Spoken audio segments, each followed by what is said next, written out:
বলা যায়। আসসালামু আলাইকুম ওয়া রাহমাতুল্লাহি ওয়া বারাকাতুহু। আজকে আমরা নতুন একটা কৃষিতে আসলাম। আমি নিজেই করছি, এখানে মসজিদে ইমামতি করি, সময় পাই না, অল্প একটু সময় পাই, সেই জন্য আর কি আমরা এই কৃষিকাজটা ফাঁকে ফাঁকে শুরু করলাম। বাণিজ্যিকভাবে না করলেও চেষ্টা করতেছি যে এতে করে নিজেরা কইরা এলাকাতে একটা সাড়া ফেলা যায়। সাড়া ফেলতে পারলে আমরা মানুষও সাপোর্ট করবো, যে দেখা যাক হুজুরের কাজটা করছে, অনেক সুন্দর দেখা যায়, তাইলে আমরা একটু ভালো আশা করতে পারবো। সেই জন্য আর কি আমরা কাজটা স্টার্ট করছি। এলাকার মানুষ এটা এই সম্পর্কে অপরিচিত, সবাই বলে এটা কী করলেন, গাছ কেমন লাগাইবেন, কী করবেন না করবেন। আমরা একটু প্র্যাকটিক্যাল দেখাই যে মালচিং পেপারটা এভাবে বিছাইলাম, মাটিতে দিলাম, দেওয়ার পর এটা চারাটা কাটিং করলাম, মালচিং পেপারটা কাটিং করে চারাটা এখানে রোপণ করলাম।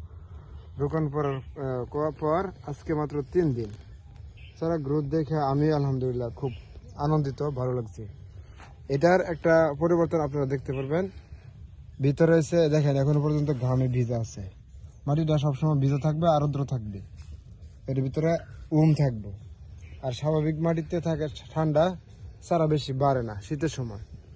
আর এটা থাকলে সবসময় একরকম বাড়বো, রাত্রে দিনে সবসময়। গাছ মনে করবে যে আমরা এই ঘুমন্ত অবস্থায় আছি, নিচে এরকম অবস্থা, কিন্তু উপরে সে ঠিক হয়ে আলো বাতাস পাচ্ছে, সে স্বাভাবিক সে আরো দ্বিগুণ বাড়বে। তো এই বিভিন্ন ধরনের সুযোগ সুবিধার কারণে এটা হচ্ছে আধুনিক কৃষি, স্মার্ট কৃষি। এই কৃষিতে সুবিধা বেশি, ফলনও বেশি। ইনশাল্লাহ আমরা সামনে প্রতিদিন 2-4 দিন পর পর আপডেট দেওয়ার চেষ্টা করব, ক্ষেত্রে কিরকম হচ্ছে না হচ্ছে এ বিষয়ে আমরা জানবো ইনশাল্লাহ। সম্মানিত দর্শক, আপনারা আমাদের পাশে থাকবেন, দেখবেন, ভালো লাগলে আপনারা পরামর্শ নিতে পারেন, কিভাবে করতে পারেন। তবে যারা বাণিজ্যিকভাবে কৃষিগুলো করে বা বড় বড় কোম্পানি আছে, তাদের নাম আমি বলছি না, এই কৃষিগুলো তারা অনেক বুঝাইতেছে যে অনেক পরিশ্রম, অনেক কিছু, এগুলো বুঝায়া তারা অনেক টাকা লাগবো, অনেক এই যে ওষুধ লাগবো, এগুলো বুঝায় তারা মানুষদেরকে একটু জমায়া দেয়।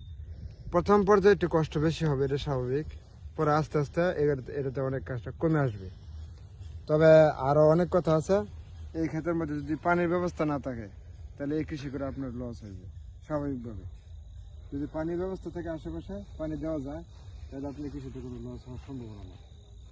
আশা করি আপনারা কিছুটা বুঝতে পারছেন। যারা না বুঝবেন আপনাদের সাথে যোগাযোগ করবেন, ফেসবুক মেসেঞ্জারে অথবা মোবাইল নাম্বারে, হোয়াটসঅ্যাপে যোগাযোগ করলে আপনারা পুরো আইডিয়াটা পেয়ে যাবেন। ধন্যবাদ। আসসালামু আলাইকুম ওয়া রাহমাতুল্লাহি ওয়া বারাকাতুহু।